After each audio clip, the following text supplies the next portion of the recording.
Tercer sector es aquel que aparece para atender aquellas necesidades sociales y ambientales que ni el Estado ni el sector privado pueden atender.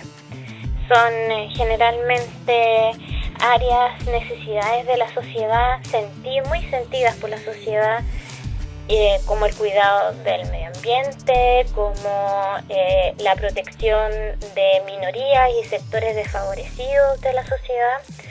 Bienvenidos y bienvenidas nuevamente a un tercer capítulo de este podcast, El Tercer Sector. Estoy también muy contento porque nuevamente tenemos una grandísima invitada en este capítulo. Es Daniela Concha, directora ejecutiva de Fundación El Árbol. Hoy tengo el agrado de por fin abrir este espacio con una mujer, así que agradezco que haya sido la primera, que haya aceptado el desafío de estar acá. Así que Daniela, por favor. Gracias, Carlos, gracias por invitarme y muy contenta de poder hablar de lo que hacemos en Fundación El Árbol. Genial. Bueno, no solamente vamos a hablar de lo que trabaja Fundación El Árbol y entendiendo también lo que ustedes desarrollan, sino que hoy nos trae un tema muy importante que tiene que ver con el reciclaje. Así que pudiésemos partir un poquito desde ahí, de por qué es tan importante para ustedes el reciclaje y por qué llevan, entre comillas, como una bandera muy importante de lucha, no solamente con el reciclaje, sino que con las personas que lo hacen desde mucho tiempo atrás, antes de que...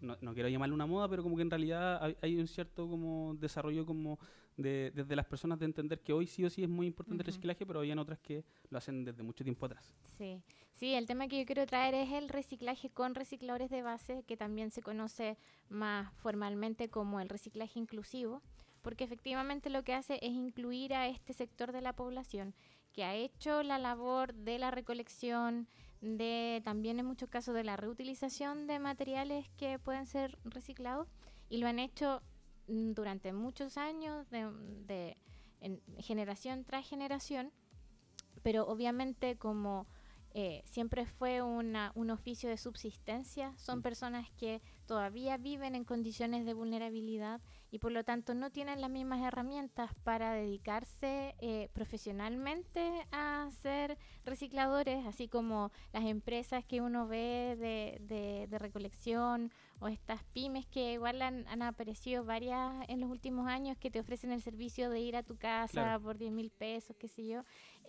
Los recicladores de base no tienen las herramientas, no han logrado adquirir todas las herramientas para poder insertarse en el mundo del reciclaje de esa manera. Entonces la labor que nosotras tenemos junto con muchas organizaciones a nivel mundial, este es un tema que se trabaja de manera global, es poder ayudar a este sector de la población, a este grupo de trabajadores y trabajadoras a que adquieran esas herramientas, a que poder acortar esas brechas que tienen para insertarse en este mundo más formal y profesional, y que entonces de esta manera no queden excluidos de este mundo del reciclaje que, como tú dices, se está expandiendo y con la ley REP, que es una ley que da un montón hace un marco regulatorio y ya establece ciertos mecanismos de trabajo que antes no existían. Entonces, para que los recicladores no queden excluidos de eso, es que nosotras los apoyamos. Oye, tengo dos preguntas. Bueno, nosotros nos estamos conociendo hoy día porque, bueno, Daniela es la directora ejecutiva. ¿Desde qué año? Desde el 2020. Desde 2020. Sí. Asumiste... Sí, yo llegué el 1 de marzo y como el 15 de marzo ya estábamos full pandemia y chuta ¿qué hacemos? Sí. Full desafío modificar también, porque entiendo que es un trabajo bastante territorial o bastante como presencial y sobre todo con las personas que están trabajando ustedes. No sé si serán personas tecnológicas, tiene que haber una brecha digital de por medio. No, eso fue un desafío tremendo porque nosotras como organización, como te decía, trabajamos con recicladores de base, pero como organización nuestro fin es trabajar por la acción socioambiental y el fortalecimiento de comunidades. Entonces siempre nuestro trabajo ha sido en terreno, con comunidades, con establecimientos educacionales, porque para fomentar este fortalecimiento, para que la gente aprenda cosas nuevas, para que adquieran mayor conciencia de ciertos temas ambientales, nosotras hacemos experiencias. Y la experiencia es significativa si es en vivo, si Claro. es usando todos los sentidos, si es al aire libre, con la tierra, o también en el tema de reciclaje y residuos, también viendo, tocando la basura.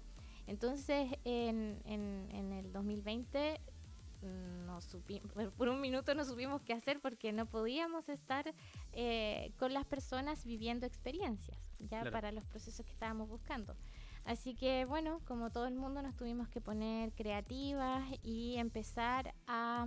Bueno, hay comunidades con las que definitivamente dejamos de trabajar en este tiempo, como los niños y niñas Claro. de establecimientos educacionales, pero por ejemplo con las comunidades que son los recicladores de base, que también se vieron muy afectados por la pandemia porque no podían salir a recolectar, etcétera. Ahí tratamos de utilizar, de ocupar los medios que teníamos disponibles. Hablamos mucho por WhatsApp, organizándose por el grupo de WhatsApp. También se logró en algunos casos hacer reuniones por Zoom o talleres por Zoom y cositas, pero ya después que pudimos salir a terreno, igual retomamos algunas de esas actividades. Las actividades presenciales. Sí. Sí, ahí, ¿cómo también perjudicó también la pandemia a las personas recicladoras de base, entendiendo que también habían restricciones? O sea, bueno, muchas organizaciones quizás que nos están escuchando, personas que entiendan un poquito las restricciones que existieron en su momento, el 2020, las organizaciones sociales fueron bastante restrictivas también, o sea, entendiendo que muchas organizaciones no pudieron operar mientras duraba la pandemia, fueron algunas nomás bien sacadas con pinzas que tenían autorización para poder operar. Dentro de eso estaba, no sé, Techo para Chile, etcétera, algunas otras más grandes, pero en general las más como territoriales, ninguna posibilidad de poder desarrollar su objetivo social, entendiendo que las problemáticas sociales se agravaron durante la pandemia. O sea, y ahí preguntarte si desde ustedes que trabajaban directamente y de la mano, entre comillas, con los recicladores de base, ellos vieron perjudicado su forma de trabajo. Sí, de hecho, la realidad nacional es que muchos de ellos dejaron el rubro, dejaron su oficio, porque los recicladores tienen distintas formas de trabajar, pero muchos de ellos, una gran mayoría, todavía hacen la recolección de cartones, principalmente cartones desde las calles céntricas de las ciudades. Claro. Entonces en este periodo más crítico de la pandemia estaba todo el comercio cerrado, no había que recolectar de las calles. Claro. Y claro, ahí muchos de ellos vieron disminuida la cantidad del material que recibían, y así como también todo el resto de la población, con las ayudas del Estado lograron poder mantener satisfacer sus necesidades básicas. Pero sí, tuvieron una merma significativa en sus ingresos por la disminución del material. Y por ejemplo, ahora últimamente hemos estado conociendo la realidad de ciudades medianas a pequeñas, donde nos dicen, sí, había un caballero que se dedicaba a esto antes, pero después de la pandemia no volvió más. Entonces hay muchos que ya definitivamente dejaron el oficio, porque claro, se comenzaron a hacer otro oficio, otro trabajo, y se quedaron en ese. Entonces fue yo creo que un antes y un después en la vida de muchos recicladores. Sí, lo que tú dices es bien interesante porque se desconoce que esto es un oficio que viene desde hace mucho tiempo. Tú dices que están estas personas que son los recicladores de base, que lo han estado haciendo por bastante tiempo. De hecho, yo recuerdo muy pequeñito juntando mis cositas para llevarlas a ciertos lugares donde tú puedes reciclar. Pues eso ya ha ido disminuyendo. Nosotros juntábamos las botellas, me acuerdo que las de champaña siempre costaban más caro. O sea, te las compraban más caro. Y ahí uno siempre encontraba a las personas que estaban haciendo el reciclaje, como haciendo fila con los típicos bicicletas donde tú puedes cargar adelante. Y hoy, claro, pues, no sé si... Bueno, yo principalmente vivo en Concepción, entonces observo mucho y veo menos gente con ese carrito buscando las cosas que están en la ciudad, pues. Entendiendo que ahora nuevamente el comercio está abierto, nuevamente hay bastantes materiales.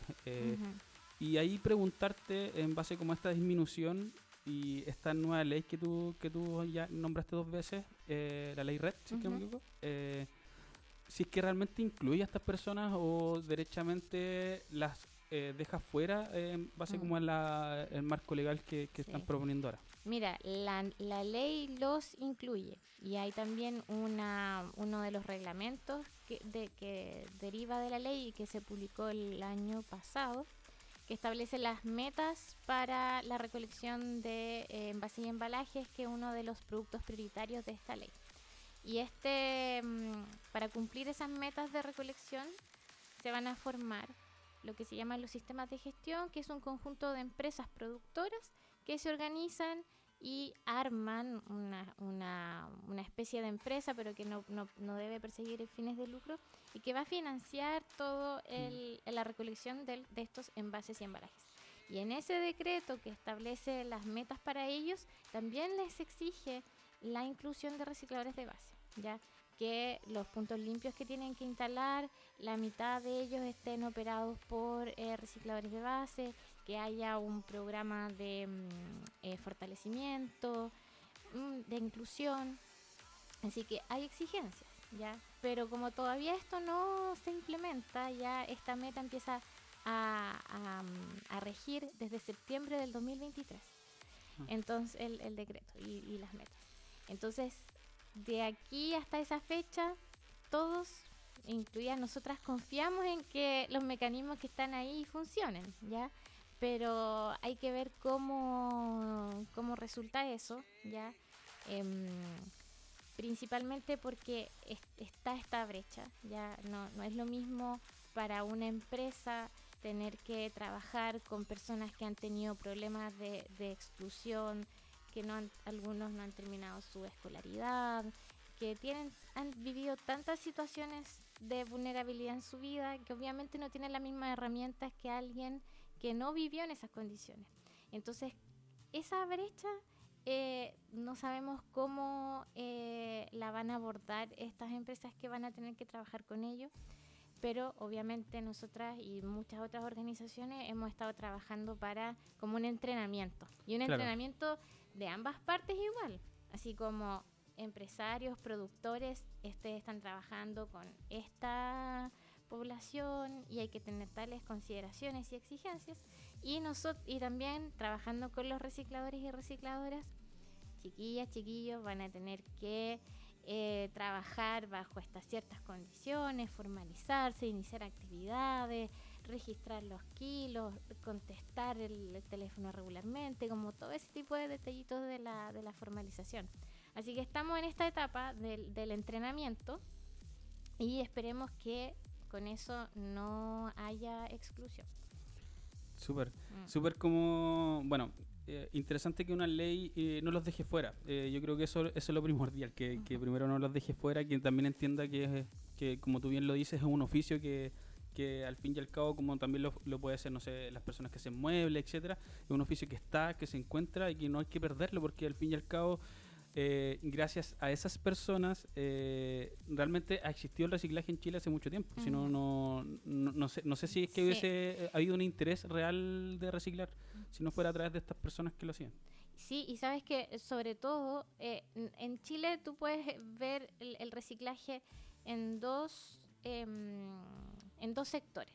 El reciclaje que es más industrial y de mayor escala, que es, por ejemplo, donde se reciclan los cartones que salen de una fábrica o que salen de un retail, que es un flujo grande, entonces tú te aseguras que es más fácil recolectarlo y llevarlo a una valorizadora, a una empresa recicladora. Y ese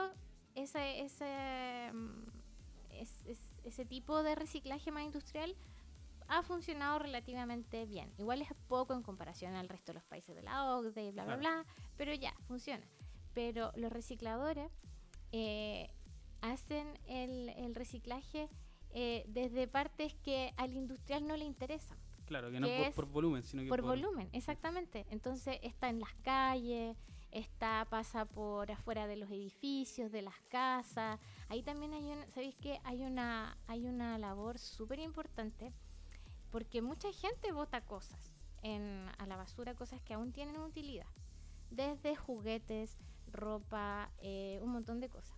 Y ahí quien hace esa recolección revisa las cosas y después o las vende en la feria o las arregla, también hay muchas cosas que se reparan y que después ellos venden, y ahí te estás evitando un montón de cosas que le estás dando una nueva vida útil en vez de que llegue al relleno sanitario o al vertedero. Claro, Entonces, que tiene un problema muy grave el vertedero de claro, Concepción. sí, entonces como quiero reforzar esa idea de que los recicladores están trabajando con el reciclaje domiciliario, con los domicilios y con el comercio menor o mediano. Claro. ¿Ya? Entonces, es un eslabón muy importante de la cadena del reciclaje. Claro. Y de ahí también otra de las razones más por las que son importantes. Sí, ahí tú hablas sobre el reciclaje domiciliario. Y va a hacer un hincapié en algo como... La otra vez hablaba con una persona que era fuera no era chilena, y hablaba que en su país, no recuerdo bien de dónde era, porque estábamos varias personas conversando. Yo decía que la persona que retiraba la basura tenía otra perspectiva para la sociedad. Acá en Chile como que la persona que se inmiscuye en la basura tiene como... Uno lo mira de una manera distinta. Pero hoy también en el sentido del reciclaje, entendiendo que hay toda una generación, que somos parte también, que ha cambiado un poco de la importancia del reciclaje y también de otros aspectos en torno de lo que yo consumo. Y ahí quizás el guiño al primer capítulo donde hablamos de consumo, así que lo pueden ver si solamente están viendo este capítulo.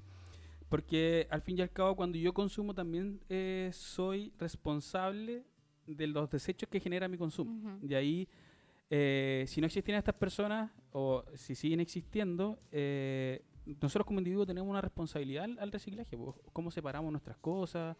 De ahí quizás preguntarles cómo ven también la educación que existe en todos nosotros, porque está esta persona recicladora de base donde ustedes están trabajando, y creo que están haciendo una muy bonita labor como de no perder a esas personas y por sobre todo entregarles más herramientas, pero estamos todos nosotros que al fin y al cabo seguimos teniendo ciertas como hábitos que perjudican a esas personas o perjudican la capacidad de generar reciclaje de muchas cosas. Sí, mira, yo lo veo, a mí me gusta mucho hacer analogías con cómo funciona la naturaleza, cómo funcionan los ecosistemas. Y los recicladores, la analogía en la naturaleza, son los hongos que descomponen y recuperan nutrientes que van al suelo. Y siempre van a existir porque son muy, muy útiles. Así yo veo a los recicladores. Pero en la naturaleza, y bueno, antes de que nosotros igual tuviéramos tanto impacto en los ciclos de los ecosistemas, pero todo funciona de una manera cíclica y equilibrada, y entonces la cantidad de material que se va descomponiendo se equilibra con... en el fondo no hay basura en la naturaleza, ¿ya? Hay un equilibrio entre lo que se genera y lo que se descompone. Pero lamentablemente en este, podríamos llamarle ecosistema artificial de la humanidad, la generación de productos de residuos es demasiado grande en comparación a la tasa que podemos recuperar esos materiales, ¿ya? Entonces ya tenemos nuestros recicladores que hay que cuidar, que hay que fomentar, pero ellos no son responsables de todo el trabajo. Entonces el trabajo parte mucho antes, cuando tenemos que tratar de equilibrar el sistema, ¿ya? Y ese mucho antes, bueno, podemos tener ahí una discusión súper larga ya de sistema económico, estilo de vida, paradigma de vida de la humanidad, pero básicamente nuestro sistema económico se basa en la producción y en la venta de productos, ¿ya? De objetos, de cosas. Y yo siento que eso todavía no se le da la vuelta. La economía circular ha tratado de darle la vuelta a eso, pero igual todavía el sistema económico se sigue basando bajo los paradigmas de economía circular, de vender productos. Claro. ¿Ya? Reutilizas, reciclas materiales para generar un nuevo producto, pero igual tu transacción sigue siendo la venta de un producto. Claro. Hay algunas igual dentro de la economía circular hay toda una economía de los servicios, que yo creo que por ahí va un poco más la mano, pero ese es el principal problema, que todo se basa en adquirir y usar objetos y cosas, y bueno, está el tema de la obsolescencia programada, está el tema de el marketing y la publicidad que hace que la gente necesite comprar nuevas cosas, Entonces, y ahí también no es solo responsabilidad de las personas que se compra todos los años un nuevo celular. La responsabilidad principal está en las empresas que producen esos celulares, que ponen, que es como cuando un pescador, o sea, que tira la presa, así como, hey, cómprame, pero el pez está ahí tranquilo. Entonces, como que a la gente todo el rato, hey, celulares, cuando debería ser, no sé, yo me acuerdo, mi primer celular me duró 4 años. Y lo más probable es que todavía funcione. Sí, pues el Nokia, así clásico. Entonces debería ser, oye, cada 4 años ya, o cada 5, cada 10, no sé, te tiro ya tu nuevo celular. Pero no, esta cuestión es diaria. La otra vez leí igual en la industria de la moda, que ya también está súper, le han sacado mucho la película y está súper denunciada. Hay estas tiendas de ropa, no sé, H&M y todo, que lanzan colecciones. Había una que lanza colecciones nuevas todas las semanas. Sí, se llama la moda rápida o fast fashion, que claro. En este caso H&M con tu nombre, Zara. Claro, o sea, imagínate todas las semanas una colección nueva, cuando antes era quizá 52. Sí, 52 colecciones al año, cuando perfectamente puede ser una colección por temporada, por estación del año. Claro. La ropa de invierno, la de otoño, como para satisfacer la necesidad. Entonces, ahí está, yo creo que por allá va el meollo del problema. Claro. Y entre medio, las personas como consumidores y su decisión individual de lo que consume y no, pero también es como, obviamente, es un sistema compartido, ¿ya? O como culpa compartida entre el consumidor, pero también entre quien está haciendo que consuma. Entonces, ahí hay mucho trabajo de hacer. Sí, obviamente, de hecho, también lo hablamos con Pablo, que era del primer capítulo, que tiene que ver con la responsabilidad al consumir, que obviamente todos lo tenemos, pero que no hay que desconocer que, entre comillas, sí existe muchas empresas donde no le interesa, o su foco de interés no está en generar procesos productivos que sean conectados con la realidad de cómo la gente va consumiendo, porque como tú bien dices, en realidad, si no lo podemos ver, porque en realidad las empresas, al ser privadas, uno no puede acceder a los datos reales de lo que ellos generan, pero no sé cuántos teléfonos diarios hacen, que lo más probable es mucho más de lo que se necesita realmente en la sociedad, pues, como también sucede con la ropa. Los productores de ropa hacen tanta ropa que en realidad pudiésemos todos estar con mucha ropa, pero aún así siguen produciendo más, porque ellos no producen en base a la necesidad que nosotros tenemos, sino que tiene que ver con, primero, disminuir el costo de producción, obviamente, porque si lo masificáis, o en este caso generáis un proceso productivo muy rápido o de gran escala, te va a salir mucho más barato, pero no consciente con el consumo real que se necesita. Y eso obviamente ve que hoy en día, no sé, en el desierto de Atacama, veamos mucha ropa botada, donde ahí está ropa nueva, ropa que está ahí principalmente porque no hay dónde más dejarla, la que está pasada de moda, la que la gente no quiere utilizar, como también lo que sucede en otros países, que reciclan la ropa y se las entregan a otros países a través de donaciones, etcétera, y ellos lo reciben, pero al fin y al cabo ellos también tienen un problema, porque la ropa ya son ceros de ropa donde se encuentran en ciertos lugares que no se pueden tratar. También sabemos que, por ejemplo, en Bangladesh la contaminación del agua es muy, muy grande, porque no hay... la explotación de los trabajadores, exacto, igual, entonces, el trabajo infantil, ¿no? Sí. Hay un conjunto de cosas... Bueno, o sea, yo creo que estamos... Ya hace rato que llegamos a los límites del capitalismo. Yo creo que ahí está el principal problema. Los límites donde ya... se abusó de las bondades de los ecosistemas que permiten que estos flujos materiales sucedan, y también llegó a los límites de la dignidad humana, porque, bueno, se basa en relaciones de explotación y dominación. Claro. Y yo creo que sí, ya llegó al límite y bueno, no sé ¿Cómo se puede arreglar?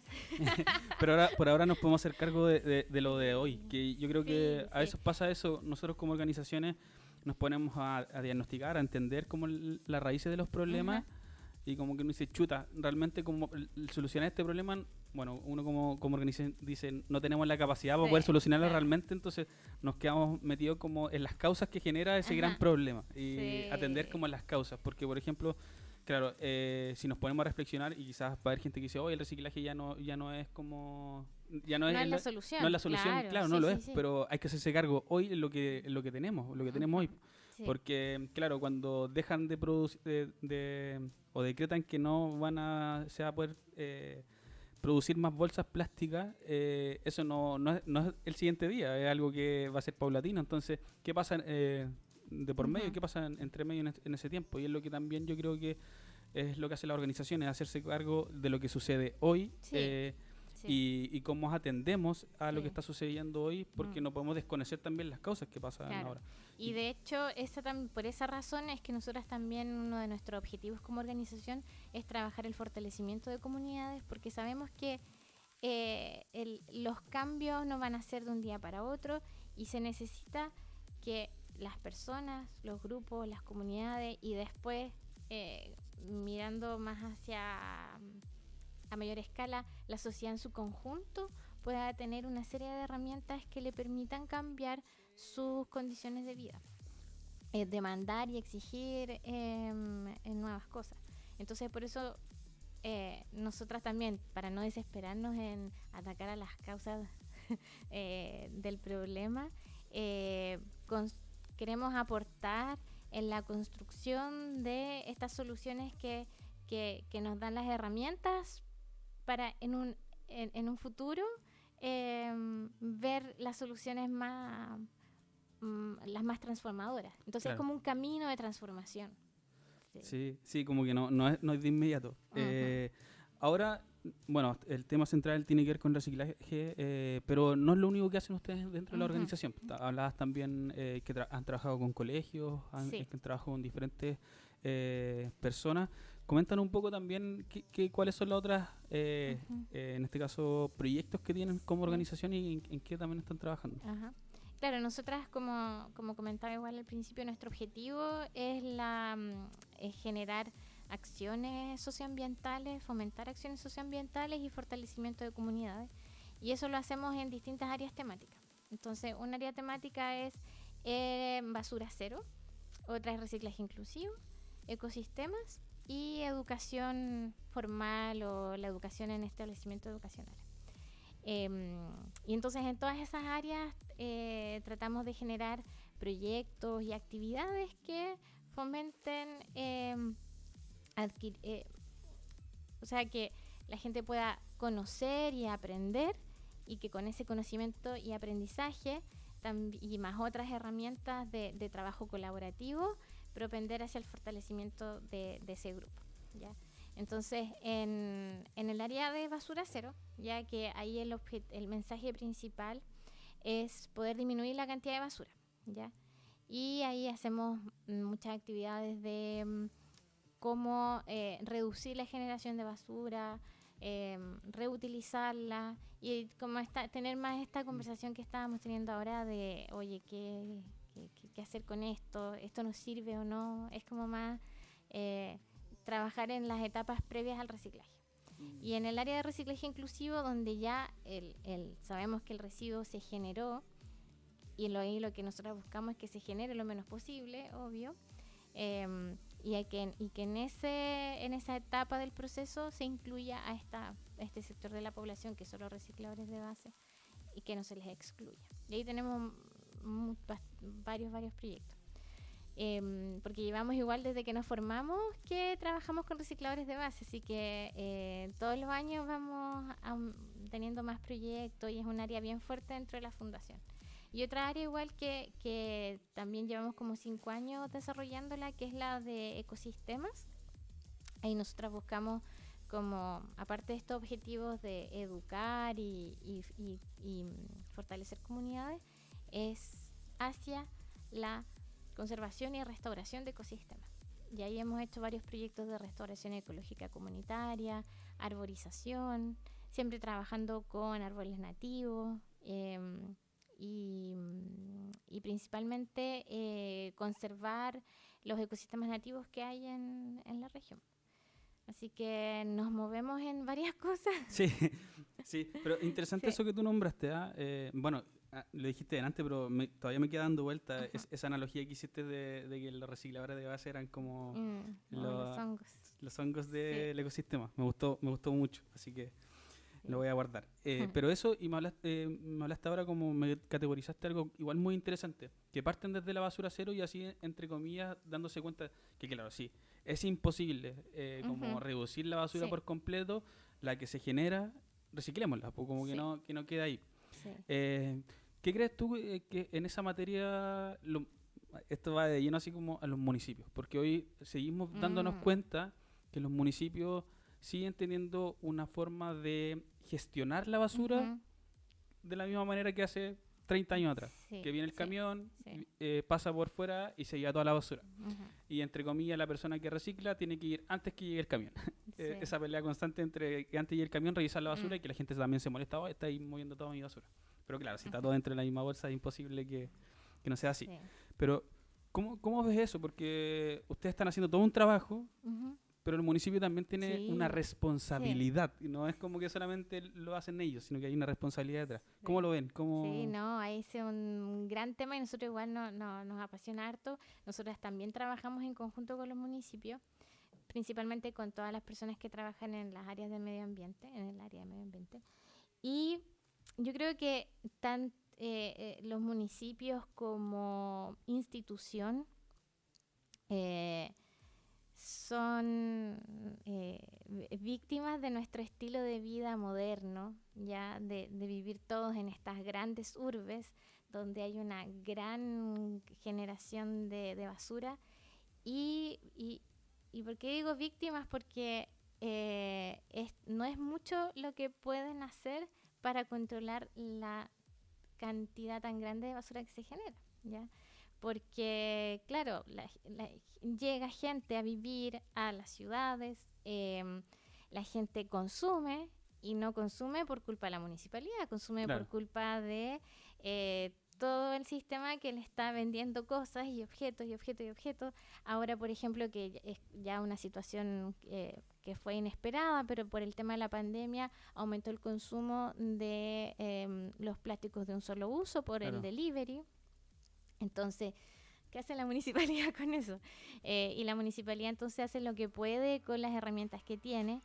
Y ahí hay un problema que yo diría que es un problema de los gobiernos locales a nivel global, que es de cómo gestionar la basura. Y yo creo que el principal problema parte que la basura se maneja mezclada, ¿ya? Claro.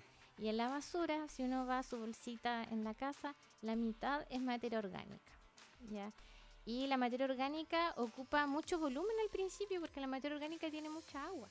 Si tú, la gente, no sé si tú has hecho compost y la gente que hace compost, tú la dejas un par de días y se reduce a la mitad, un poco más a la mitad el volumen de eso. Porque por la descomposición se va evaporando el agua y la descomposición microbiana genera agua, vapor de agua. Entonces ahí se disminuye el volumen. Y yo digo, todas nosotras en la fundación y la gente que trabaja en este tema, los camiones de la basura se llevan en su espacio el 50% materia orgánica.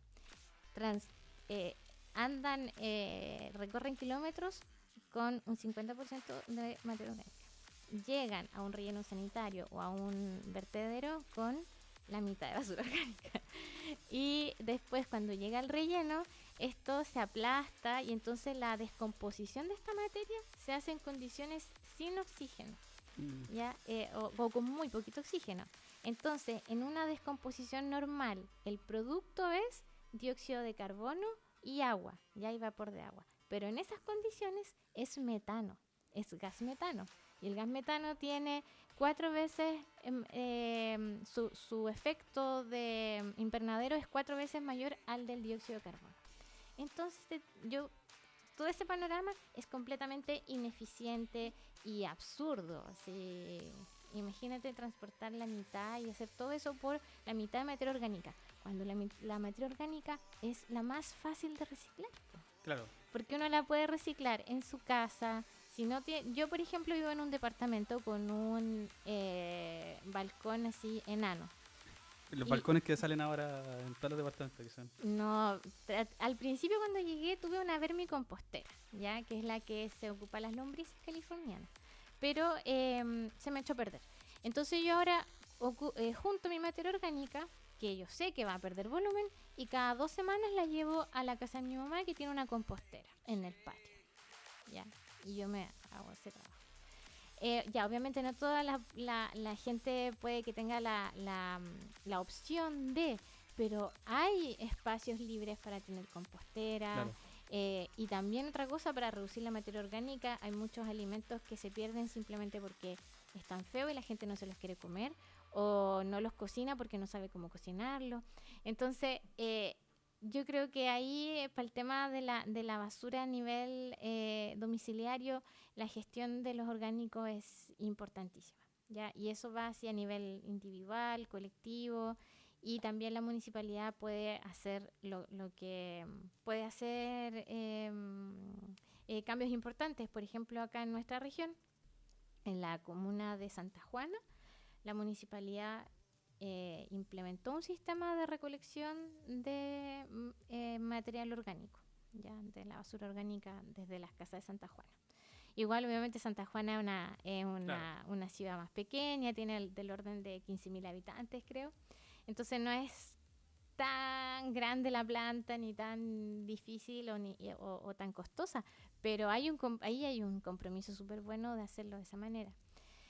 Entonces, la municipalidad, como te decía, es víctima de este sistema en el que vivimos, hace lo que puede, pero también puede hacer cosas, ya puede tomar estas decisiones, ya, y esas son decisiones que toma la administración municipal, y ahí obviamente siempre los liderazgos de los alcaldes y las alcaldesas es primordial, pero que también depende de su presupuesto. Claro. Y también, bueno, de la capacidad de captar presupuesto, porque las munis tienen distintos mecanismos para postular, está el subder, etcétera, etcétera.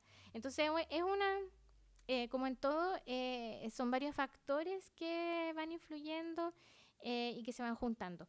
Pero sí, así como mensaje, como concluir con un mensaje sobre la labor de los municipios, yo creo que es súper clave el compromiso que toman para cómo hacer cambios en el manejo de los residuos. Va a ser difícil, va a ser costoso siempre por la manera en que vivimos, pero yo he visto liderazgos que han tomado la decisión de mejorar las prácticas de manejo de residuos, y eso igual no es tan habitual en los municipios en Chile, ¿ya? Claro. Porque también estamos como en una transición a nuevas maneras de ver el tema de la basura, y sí, pues la mayoría de los alcaldes y alcaldesas, digamos que también no es gente, ya tienen más años que nosotros, llevan algunos mucho tiempo haciendo la pega de la manera que la sabían hacer antes. Entonces, yo creo que hay que ahí hacer una actualización en una F5. actualización. Sí, yo creo que los municipios hay harto update que hacer. Sí, interesante porque nombraste igual ahí a, los gobiernos regionales. Como que, claro, hay una responsabilidad municipal, pero también una responsabilidad de gobierno, como, entre comillas, como se apoya para que haya una forma más eficiente de poder, en este caso, integrar la basura domiciliaria en los municipios y territorialmente, entendiendo que no es algo tan sencillo de solucionar, porque igual es un conjunto de cosas, por tanto los hábitos de las personas, el mecanismo de cómo se va a gestionar, entendiendo también las densidades de cada uno, y porque tú hablaste ahora de esto de Santa Juana, que se entiende que hay menos densidad, menos basura que se genera, pero acá en Concepción el panorama es otro, aquí estamos hablando de muchas más tonelajes de basuras, y también de cómo lo hacemos posible. No sé si han visto como algunas experiencias de otros países que puedan ser como bien interesantes como nombrar para ver también que la gente se vaya dando cuenta que también hay ciertos mecanismos que sí están funcionando. Sí, mira, de hecho a mí me gusta hablar de países que no son del norte global, porque tú cachai, por acá no, es que en Canadá lo hacen así, Claro. es que en Ámsterdam, es que aquí, es que allá. Oye, pero esos son países del norte que son ricos y tienen tanta plata porque históricamente han colonizado y se han aprovechado de los países del sur global. Entonces, saquémoslo por favor de las comparaciones. Y real Porque un poquito. sí, sí, porque no va a ser igual, su cultura es completamente distinta a la nuestra. Entonces, a mí me gustan ejemplos que son de gestión comunitaria de la basura, ¿ya? Porque claro, alguien podría decir, sí, en Canadá, yo de hecho viví en una ciudad canadiense un par de años, y claro, yo separaba mi basura, la orgánica y la reciclable, y la basura común. Y tenía 3 contenedores afuera de mi casa y pasaba el camión. Ahora, esos sistemas son sumamente costosos porque, bueno, digamos que son un poco más caros, ¿ya? Pero bueno, igual es eficiente porque no es que pasen 3 camiones, sino que un día te retiran el orgánico, Claro. el otro la común, pero después se va a una planta industrial, el manejo de la basura, y ya todo muy, muy industrializado. Pero a mí me gustan los ejemplos que son de una gestión más comunitaria de los residuos. Y en India, por ejemplo, y también la otra vez veía en Filipinas, hay de cada cierto número, así como un número de manzanas, por ejemplo, 5 o 10 manzanas, hay un espacio comunitario para hacer compostaje. ¿Y quiénes trabajan ahí? Recicladores de base. Súper. Entonces es un espacio que se puede recorrer con un medio que puede ser un triciclo eléctrico o uno manual que tiene un impacto en emisiones mucho menor que un camión. Entonces, y la gente también, si no hace compostaje domiciliario, ya lo entrega para esta planta que es comunitaria. Entonces, ahí hay muchas diferencias porque tienes varias manzanas donde hay, no sé, 10, 15 personas trabajando y también, obviamente, entregando condiciones dignas de trabajo, ya no teniendo que pasar así como medio escondido o en Claro. la noche, no, porque es un sistema ya establecido y formal que funciona. Entonces hacen este recorrido, empleas a estas 10 personas o 15 en vez de este sistema más moderno, centralizado, donde tienes... ¿Por qué me gusta la diferencia de estas dos lógicas? En esta otra lógica es una empresa de gestión, Claro. donde está el gerente de operaciones, el gerente comercial, el gerente no sé cuántito, ya 5 personas que se llevan la porción más grande de la torta. Y varios trabajadores precarizados, entre el chofer del camión, el operador de la planta industrial, y aquí y allá, que se llevan, como siempre, una porción menor de la torta. Y así, y a diferencia, estos sistemas que son comunitarios, la idea es que se le da trabajo a un mayor número de personas y un trabajo digno, ¿ya? Y no hay, entonces tú no necesitas tener a un super mega ingeniero que está en una planta industrial gigantesca donde le tienes que pagar un sueldo hipermillonario. Entonces, ese tipo de soluciones me gustan.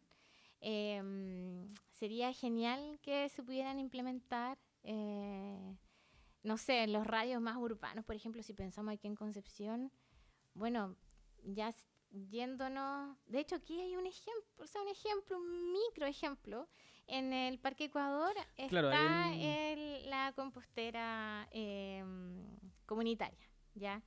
Pero claro, el problema acá es que tenemos tantos edificios en altura, entonces hay muchísima gente. Pero incluso los edificios cuando los construyan podrían incorporar espacio para hacer compost. Sí. Entonces, mira, yo creo que acá las soluciones innovadoras están. Y bueno, esos son los ejemplos que a mí me gusta pensar. Sí.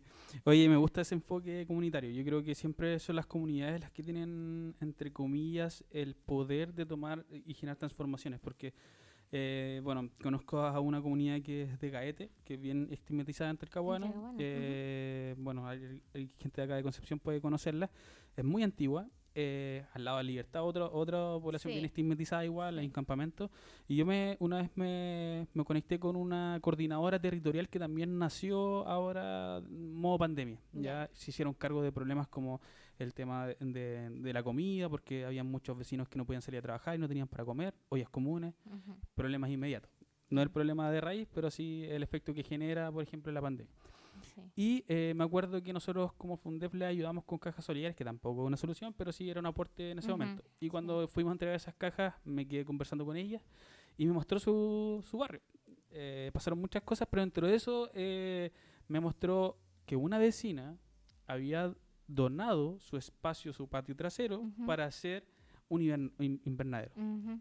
Y lo estaban implementando. Se habían ganado un pequeño fondo y con eso estaban haciendo un invernadero comunitario, ayudado con otras coordinadoras, etcétera, Sí. y estaban implementando ese invernadero para poder enseñar la importancia de que pudiesen tener sus propios alimentos. Obviamente no es una producción a gran escala, lo más probable no le dé alimento a toda la Ujú. comunidad, pero sí Sí. un sentido de responsabilidad en lo que yo estoy produciendo y lo que estoy consumiendo. Sí. Y aún así otros proyectos distintos que también tenían pensado Ujú. en las composteras comunitarias, Sí. etcétera. Entonces, al fin y al cabo te das cuenta que de repente no es necesario construir o no sé, pues, modificar el tema del camión de la basura, sino que si pensemos en lo local, démonos cuenta de lo que se están Sí. haciendo en los territorios, potenciemos en ese momento. Es bacán lo que nombraste, esto de que los recicladores de base empiezan a tener como mayor importancia cuando es el local, porque no es como que viene una empresa y lo elimina, sino que dicen, hagámoslos parte de Ujú. esto. Que bacán sería que dentro de diferentes como barrios exista no solamente el espacio para la sede, sino que hay un espacio también para un invernadero, hay un espacio para Sí. una Sí. vermicompostera, una compostera o para poder dividir los reciclajes. ¿Qué hacen las comunidades de los departamentos? Lo que vemos siempre. Después la administración del edificio pone una jaula para poner botellas plásticas. Sí. ¿Cachai? Pero no está pensado desde antes, desde el diseño, que es lo que también dijiste tú, como esto de que también hay responsabilidad de quien construye y decir, oye, sí, pues, Sí, ¿cachai? O po. sea, Mm. no tengo que, o sea, me estoy pensando en la maximización del espacio físico, Ujú. haciendo espacios más pequeños, pero lo comunitario no solamente que haya un espacio para hacer un quincho donde hago un asado nomás en un edificio o una piscina, sino que también debe ver un espacio comunitario donde la gente recicla, utiliza algunos otros aspectos, Ujú. ¿cachai? Y eso no está. Sí. Y ahí quizás preguntarte, porque entendiendo que ahora Concepción es solo edificios, no hay construcción de Sí. casa, al menos que sea un poco alejado. ¿Cómo lo ves de esa manera también, como hoy Concepción convirtiéndose en otro gran Santiago, Mm. donde en verdad hay muchas cosas que como tu organización o como otras organizaciones están trabajando, pero dicen, chuta, las personas que tienen más recursos no se están dando cuenta de la importancia de lo que nosotros estamos trabajando, porque un edificio gigante, mucha inversión, pero casi con la basura de todo ese edificio. ¿O cómo lo vais a gestionar? O sea, obviamente va a seguir viniendo el camión, o también hay una responsabilidad constructiva de quien hace el Mm. edificio y decir, hoy debiese haber un espacio Sí. para... Bueno, ahí la industria inmobiliaria es responsable de varios delitos. Em, Sabemos que la industria inmobiliaria, o sea, tú vas, yo estuve averiguando para la compra de un departamento, me decían, no, ya la mitad está reservado, vendido. ¿Y quiénes son ellos? Son inversionistas. Claro. No es gente que necesita vivir ahí, como era mi caso. Entonces ya la industria tiene varias de responsabilidades, porque también pues la lógica de vender un producto y ganar, ganar, ganar. Ya desde ahí yo creo que es el primer problema.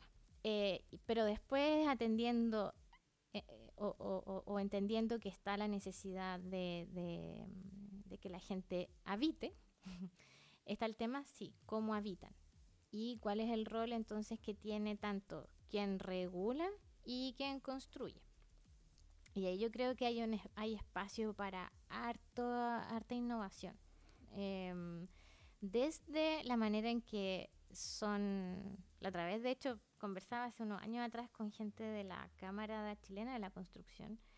Y yo pensaba, oye, en realidad también aquí hay un tema en cómo vivimos como individuos. Y, y también yo echándome al agua, porque yo vivo sola en un departamento de 50 metros cuadrados, y y si mucha gente, y más encima que ahora tanta gente vive sola, como que a la gente le encanta vivir sola, imagínate tanta gente viviendo sola en 50 metros cuadrados, entonces si tú sumas, son muchos metros cuadrados que necesitas para una población que sigue en aumento. Y ahí entonces la pregunta es, ¿cómo vivimos? O yo pienso igual, ¿cuáles son los espacios que le doy más uso? Podría ser que en un lugar hay un espacio comunitario de uso. No sé. Bueno, ahora existe, yo diría que el más común es las salas de las lavadoras. Claro, la lavandería. Porque no todo el mundo necesita tener una lavadora en su casa. Pero también podrían haber otros espacios así, para que quizás tu espacio de dormitorio, que es quizás lo más íntimo, ya sea lo tuyo, pero quizás hay otros que sean compartidos. Y ahí, bueno, hay varias vueltas que darle, pero yo creo que ahí la responsabilidad es ya ponernos serios en pensar cómo vivimos y cómo nos organizamos en el habitar, y en el habitar en las ciudades y en el habitar con nuestros vecinos y organizarnos mejor. Yo creo, yo pienso, siempre que hablo de esto y pienso si me escucharan, no sé, los gerentes de la inmobiliaria, gente que... Puede ser que haya escuchando a alguien. ¿Ah? Ojalá haya un gerente escuchando. Ojalá. O a veces pienso, soy compañeros de la universidad que tuve que trabajar muy en la empresa, ¿cachai? Y que ellos son, y obviamente gente que ve son muy pragmático en el sentido de, oye, no, pero estás hablando tú, hippie, estás hablando puras tonteras porque, oye, efectivamente nosotras, no sé, en Concepción tenemos que... ¿cuánta es la población aquí en Conce y Urbano? Serán, no sé, 100.000, 200.000 personas. No sé, no me sé la cifra, pero por inventar un número, oye, para que 200.000 personas tengan su servicio de agua potable, tú necesitas tal y tal y tal, y esto te vale tantos millones de dólares, y esto solo va a pasar si tal y tal y tal. Y ahí como que te echan para abajo todas tus ideas hippies. Pero en realidad, si tú a las ideas hippies le pones más organización, más planificación, más voluntad igual, voluntad de quien regula, voluntad política desde los gobiernos locales, se pueden hacer cambios. ¿Ya? Yo creo que esa es la transición y el desafío que tenemos que ponernos. Bueno, hay tantos. Pero sí. Yo creo que rescato, hoy llevamos 52 minutos de programa. Dijimos, sí. No, pero está bien. Estaba muy buena la conversación, no quiero cortarlas ahora. Pero sí me quedo con dos cosas bien interesantes que estás comentando. Una, volver al colectivo. De hecho, han salido en casi todos los capítulos hasta ahora el colectivo nuevamente. Yo creo que estamos viendo una sociedad que, bueno, sobre todo con la pandemia, pero antes de la pandemia estábamos pensando muy de manera individual. Y eso hace que, por ejemplo, el consumo, el gestionar mi basura siempre lo veo de una manera individual, el tema cómo me relaciono también es de manera individual. Hoy ya estamos y tenemos que entender que somos seres individuales, o sea, sí o sí está en nosotros ser muy individualistas, ¿ya? Yo creo que todos, pero hoy hay un pensamiento, y yo creo que no viene solamente de hoy, sino que desde siempre, muy colectivo, y al fin y al cabo, como cuando uno vuelve a responder algunos paradigmas de los mayores problemas, se resuelven desde la colectividad. Yo creo que es parte como de esto, que es muy necesario nuevamente volver a reunirse, ojalá que ahora se pueda cada vez más, volver a reunirse para volver a pensar de manera colectiva los problemas y los paradigmas de lo que nosotros estamos viviendo. Yo creo que si no es de esa manera, vamos a tener los mismos problemas de siempre, porque, por ejemplo, cuando hablamos del problema de la movilidad también, transporte, si es de manera individual, queda la embarrada, pero si es de manera colectiva, como que vuelve nuevamente a haber una solución en un meollo del problema que existe. El tema de la basura nuevamente, si cada uno gestiona la basura de manera individual, pasa lo que estaba pasando hoy en día, todo en una misma bolsa, se va a un relleno sanitario que tampoco es sostenible ni sustentable, o sea, no sé en qué momento, bueno, tiene que haber sido alguien que vendió esto, pero no sé en qué momento se sintió como que la basura era la forma de gestionarla, pescarla todo en una bolsa y hacer un hoyo y meterla en un lugar, y como esconderla, porque al fin y al cabo yo creo que como que la gente esconde la basura. Pero lo que hace ustedes como organización es volver a visibilizar la basura, nuestros desechos, lo que nosotros hacemos, lo que nosotros decimos que ya no lo necesitamos. Entonces, quizá empezar a no meter la basura en una bolsa negra, sino que empezar a repensar qué estoy haciendo, que hace que al fin y al cabo todo lo que esté aquí lo meto en una bolsa negra y me olvido, sino que volver a pensar y darme cuenta que existe, como que darle el énfasis de la importancia de los desechos, porque al fin y al cabo también es casi la consecuencia final de mis actos anteriores. Como así me gusta verlo también en base a como todo lo que hemos ido conversando. Bueno, otra analogía a mí que me gusta la biología, la basura es nuestra caca.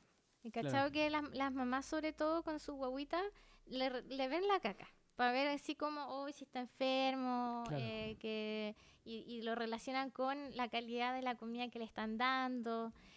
La basura es lo mismo, o sea, es un indicativo de lo que estamos comiendo, lo que estamos consumiendo, y deberíamos tener una caca más saludable. y menor también, menor cantidad. Claro. Entonces, sí, yo creo que de todos los grandes desafíos, partir, de hecho, por estudiar nuestra basura, que de hecho una de las actividades que nosotros hacemos siempre, abrir la bolsa, ver lo que hay, ser conscientes de lo que hay en nuestra basura es el primer ejercicio hacia el origen de la cadena, po. Y nosotros lo hemos visto con participantes de actividades y talleres que hay una actividad que hacemos nosotras que se llama auditoría de marcas, que revisamos la basura, sobre todo los plásticos, vemos qué tipo de plástico es y qué empresa lo produce. Entonces muchos chiquillos y chiquillas voluntarios que han participado dicen, ¿y esto? No, esto no se puede reciclar, no hay dónde llevarlo. Esto también hemos visto, los plásticos se microparticulan muy fácil, y una vez que está así, no sabes qué plástico es, dónde llevarlo, y es como... Mucha gente ha llegado así como, sí, los plásticos se reciclan, y se van como, chuta, en realidad casi ningún plástico se puede reciclar. Y de ahí entonces empieza, no, ya yo no voy a empezar, no voy a consumir menos de o voy a empezar a observar nuevamente Claro, a prestar atención también a una cosa que yo la hago de hace tiempo, porque como tantos años llevo trabajando en esto. Cuando yo compro cosas que sé que van a estar en plástico sí o sí, porque también la industria nos da muchas opciones, por ejemplo, comprar tallarines. Claro. Igual la mejor opción sería hacer mis propios tallarines, pero harta pega por lo que por lo que he visto. Yo he hecho mis propios tallarines. Sí, pues entonces yo voy a comprar tallarines y ya, pues entonces me fijo el plástico, qué tipo de plástico es, ya. O por ejemplo, un cambio que yo hice hace poco. Las conservas trato de comprar las que vienen en lata, no en Tetra Pak, porque el Tetra Pak es muy difícil que llegue a ser reciclado en Chile. Toda la cadena logística, complicado. En cambio, los metales se recicla muy bien en Chile, sí, porque es súper fácil, pues se mete a un horno a altas temperaturas y listo.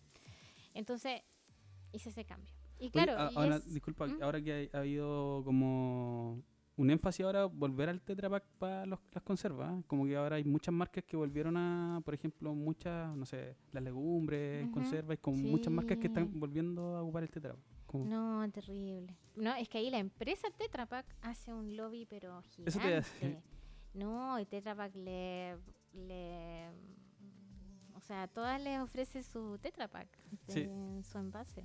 Porque igual, ahora que tú lo mencionaste, como lo difícil que es reciclar, en algún momento igual el Tetra Pak se está dando como un énfasis como que era lo más reciclado como en su momento, pero parece que no es así. No, nunca ha sido así. Si no hay industria del reciclaje de Tetra Pak, porque una industria tiene características de ser un sistema como confiable y que funciona con buen ritmo. Por ejemplo, sí, en Chile hay industria del reciclaje de cartones, ¿ya?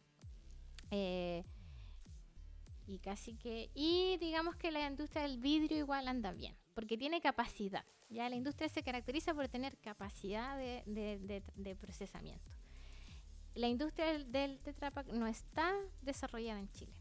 Hay algunas empresas pequeñas, ya, pequeñas Claro. a medianas, pero no dan abasto para todo el Tetra Pak que se produce. Entonces, mientras no existe esa industria, no se va, no es viable, no es de ninguna manera el envase más reciclado o el que convenga reciclar. También se exporta, porque por ejemplo las latas de aluminio, la industria del reciclaje del aluminio está en Brasil. Y mucha de la lata que se recupera acá en Chile se exporta a Brasil. Bueno, ya, quizás no es tan lejos. Claro. Pero tampoco no es la idea andar exportando residuos. Claro, porque igual hay una huella de carbono para ese reciclaje, pues no es como Sí. llegar y Sí. hay que exportarlo. Sí. Daniela, quiero ir cerrando un poquito, Ujú. agradecerte que hayas estado acá, de verdad hemos hablado bastante, 1 hora de programa, pero creo que lo vale porque es un tema bastante bonito el que trabajan, igual que vuelvan a mirar al reciclador de base y que no lo dejen fuera de esto, me parece espectacular porque obviamente quizás muchas personas están armando sus organizaciones, pero desde pensar cómo armar estructuras de reciclaje, como tú decías, como estas empresas o estos pequeños Ujú. emprendimientos que están naciendo, pero dejando de lado como el rubro o en este caso el oficio que viene desde mucho más atrás. ¿Con qué te gustaría despedirte en este programa? Uy, con que nos encarguemos de nuestros residuos orgánicos. Por Es ulti- que siento que es lo más fácil de hacer, de todo, así. Y además que es muy, puede ser, hay gente que lo encuentra hediondo y ya y todo, pero es un proceso muy enriquecedor, porque Claro. también ves cómo funciona la naturaleza y bueno, si la gente después ya se termina con la tierra de compost y la ocupa para los jardines, es el ciclo de la naturaleza así en el patio de tu casa, entonces yo creo que como acción individual es una de las más fáciles, enriquecedoras, útiles. Entonces, me encantaría que todo el mundo lo hiciera. Bueno, yo la voy a empezar a hacer, ¿ah? Yo Ya. no, Sí, no lo sí, he sí. hecho porque también vivo en departamento, pero es una excusa al fin y al cabo. Yo creo, como Claro. tú lo dijiste, Mm. hay maneras de hacerlo, siempre hay una alternativa y creo que hay que empezar a eliminar ciertas excusas y hacerlo ya. Daniela, te agradezco nuevamente que hayas estado acá, agradezco también a Fundación El Árbol, que es la organización que tú representas. Bueno, comentar que ustedes están en todas las redes sociales, ¿cierto? Ujú. Facebook, Instagram, en todas. Twitter. Solo no hemos llegado a TikTok, Solo porque TikTok. somos muy viejas para eso. Sí. Pero Oye, dice siempre son solo mujeres. desde antes de ayer no, ahora hay 2 hombres, Ya. pero éramos solo mujeres, pero ahora seguimos siendo 70% mujeres. ¿Pero eso es una decisión de ustedes o se ha dado en base? No, se Se ha ha dado. dado de manera natural. Sí. Bacán, como que no es como algo como que Como esté que así como hoy debemos solo ser vamos a mujeres. trabajar con mujeres, no. ¿No? No.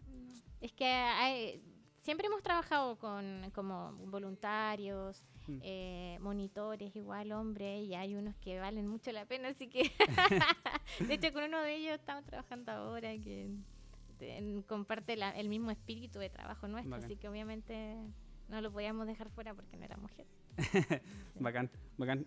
Bacán que haya una organización que, bueno, que se haya hecho de solo mujeres, pero que tampoco sea como algo restrictivo, porque hay algunas organizaciones que sí, como tienen esa restricción, pero no ustedes. Sí, no, nosotras no, es que sí, porque a veces hay buenos especímenes. A veces, no todos. A veces. Bueno, agradecerle a todos ustedes que nos están viendo. Este fue el tercer capítulo de El Tercer Sector. Estuvimos hablando con Daniela Concha, directora ejecutiva de Fundación El Árbol. Así que solamente invitarlos y invitarlas a todos ustedes para que sigan viendo los demás capítulos. Y si no vieron los anteriores, lo pueden ver. Recuerden, están en Spotify y en YouTube. Así que gracias por estar escuchándonos o viéndonos si es que lo estuvieran haciendo.